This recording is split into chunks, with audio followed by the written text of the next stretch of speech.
ఆరాధన రోజు 10 గంటలకల్లా మనం ఎక్కడ ఉండడం నేర్చుకో. ఇక్కడే అలవాటు లేకపోతే మీరు ఆలోచించండి. పరలోకానికి ఎలా వెళ్తాం చెప్పండి? ఆరాధనకి మందిరానికే సమయానికి రానివాడు ఆలోచించండి.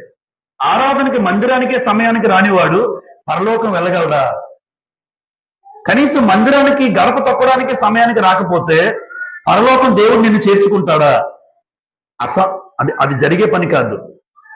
అది జరిగే పని కాదు. ఈ రోజు కూడా చివరి దినాల్లో ఈ 2025 చివరికి మాట్లాడుతున్నాను. ఎప్పుడూ ఆరాధనకి లేటే. ఏదో ఒక రోజు బైక్ ఆగిపోవచ్చు.